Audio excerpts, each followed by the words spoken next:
Hey y'all, it's Dr. Know-It-All. So welcome to Cancun, Mexico. I was actually going to shoot this video outside, but if I open up the door, it's very, very loud out there, the ocean and everything. I'm going to do a tour. I'm staying at Steve's place. He's a channel supporter, and it's an amazing place. And I actually look like the angry astronaut with these sunglasses on. That's cool. Anyway, I'm going to do a quick tour of the place when I get to the end of this video, and also I'll show you some of the outside. But I wanted to get to the video topic first. But anyway, if you're interested in staying in Cancun, I highly recommend this place. This is absolutely amazing. So Steve, he's amazing. I'll put a link in the description. Anyway, I wanted to talk today about, as I was traveling on the airplane to come down here, I listened to the Hardcore History podcast. That was the interview between Dan Carlin and Elon Musk, and holy crap. I'm so impressed with Elon Musk. I'm always impressed with Dan Carlin. If you don't know his podcast, Hardcore History, you just have to listen to it. His World War I series is incredible. His Supernova in the East, Pacific Theater World War II series is just amazing.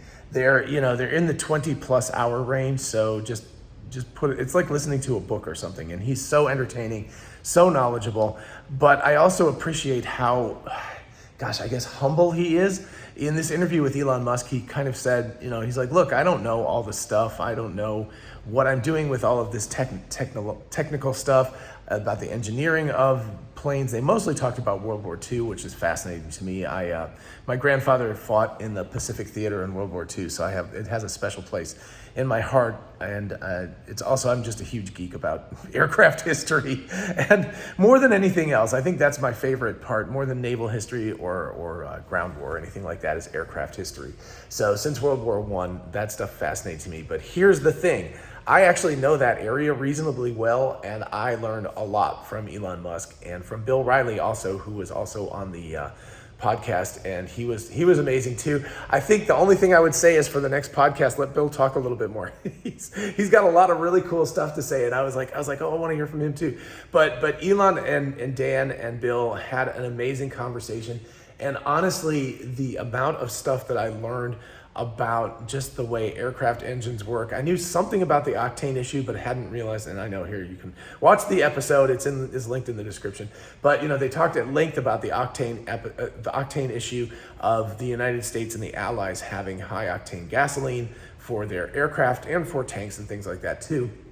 Whereas the Germans were always fighting because they never had high enough octane rating on their vehicles. And so that caused them to have to build their vehicles differently. And that was the thing I didn't know. I knew the Germans didn't have high octane, but I didn't realize how many compromises they had to make due to the fact that they didn't have high octane fuel. And it really matters whether you have high octane or low octane. So as people know, I'm sure you get the 87 rating when you go to the gas station, which I don't do anymore. So I'm happy about that. But when you did go to the gas station and you would get the octane rating, when you pay the extra price for the 90 something octane, and I can't remember what jet fuel is, but it's well over 100 octane. And it basically, I believe, has to do with, and don't quote me on this, but I think it has to do, it's basically the purity of the gasoline. The octane is the rings, and those are they're carbon rings, essentially, carbon chains. And the more of those you have in your fuel, the better the combustion is. The problem is, if you have low octane, well, it is really foggy here. My glasses are fogging up. Anyway, if you have low octane fuel, then what happens is that you get pre-combustion. So the way that a piston engine works is it squeezes the air and gas mixture together, which gets it up to a good combustible temperature. So basically it explodes, burns very, very rapidly. And then you put in a spark or something, or if it's a diesel, it's just a plug and it just does it on its own, but it squeezes it and then it explodes and it pushes it back out. And that's how you get the energy out of it. The problem is, if you have low octane, or kind of impure gas might be a way to think about it, as it starts to squeeze, it actually pre-combusts. So it does it too early, and then what it's doing is it's forcing the piston back open before it's ready to, and it causes knocking and pinging. And if you're as old as I am, you definitely remember knocking and pinging. It's been kind of solved with electronic fuel injectors and much better engines. But back when I was a kid, certainly if you had bad gasoline and if you didn't have a good car, it would go like click, click, click, click, click, like that, right? So it would ping a lot and it would knock, and it would cause the car, the horsepower of the car would go way, way, way down. And that was essentially the result of that. So anyway, you're having those problems. And of course, if you're in a combat situation, you want to be as you want to have the high-end technology. You don't want to be the person on the low end of technology. So if you have things that are robbing you of horsepower and you can't go as high up and you can't go as fast and you don't have as much fuel efficiency, especially because Germany often was fighting far away, right? They were fighting a war of aggression. So they were off their territory, so they had to go further away than these other countries did. So they needed better fuel efficiency too in order to keep their aircraft in the air and their tanks and things like that as well. So anyway, that's just one little part of what they talked about. It's an absolutely fascinating interview. And then the thing that really blew my mind is that, and I think this is true, Elon Musk said that he actually bought etymology.com. And you may have noticed this already. I am a huge etymology fan. A lot of times when I will do an episode, you'll see that I'll put down I'll either have notes or I'll have like a definition of a word with its etymology. I absolutely love etymology, and it kind of blew my mind. I was like, man, as if Elon Musk couldn't be any dearer to my heart, the fact that he not only loves etymology, and he went off on balls to the wall, and what was the other one? He had some other ones that he was talking about. And anyway, that I actually knew the balls to the wall reference. I did not know the World War II reference, which actually has to do with pressing I guess the throttles had balls on top of them, and so you'd push them. But the original reference was actually to steam engines, and what they had was they had a throttle regulator essentially, and that was two balls spinning around on chain, well, threads or something like that anyway.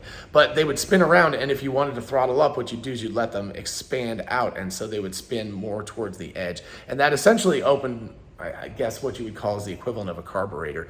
So anyway, that is really cool. I happen to know about that one. I did not know about the World War II one, but the fact that Elon Musk loves etymology as well was just a huge thing. Anyway, in short, Elon Musk is even smarter, and he's more of a polyglot than I had realized, and I think that's just amazing.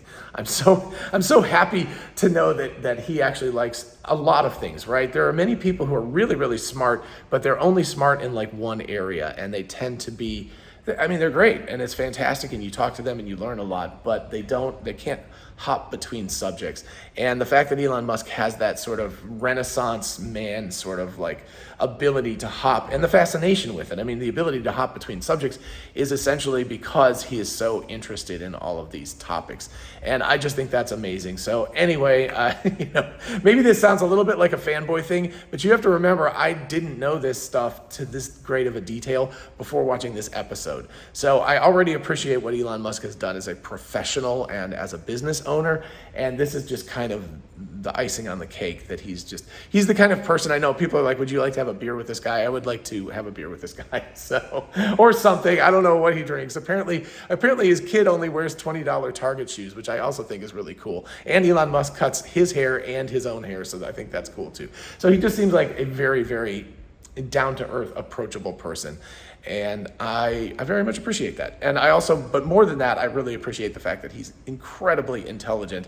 And I like to not be the smartest person in the room if I can be. I think it's just really cool if I'm in a situation where I can learn something.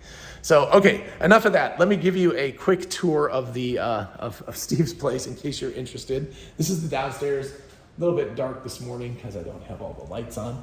Anyway, and then there are actually 2 stories up here with 4 bedrooms, so it sleeps 8 people. And I won't show you that because, well, for one thing, Misinformation is taking a shower, so I don't want to like take a chance walking in on her. But this is, of course, the more interesting aspect of it, which is it's a pretty wild and woolly day actually out today, but you can see the water. It's supposed to calm down later this week, but it's a little bit wild right now. But anyway, this place is absolutely smashing. Wow, you can tell even now, unfortunately the sun's just going behind the cloud, but it's extremely, extremely aqua turquoise water. I guess turquoise is probably it. There you go. You can see it better over that direction. Anyway, so we are headed out very soon. Steve also hooked us up that he knows people who have a catamaran. And so we're going to go out to Ilu Mujeres, which is the island of women, and hopefully it'll be a little bit calmer there. There was kind of a storm last night that came through, so things are still a little bit churned up. But anyway, hopefully it'll be warmer there. Anyway, in the meantime, my hair's all blown around from the wind already. In the meantime, I hope everybody is having a lovely December, and we are certainly having a really lovely December thanks to this. We are going to enjoy our time in Mexico. I'll talk to you all later. Bye-bye.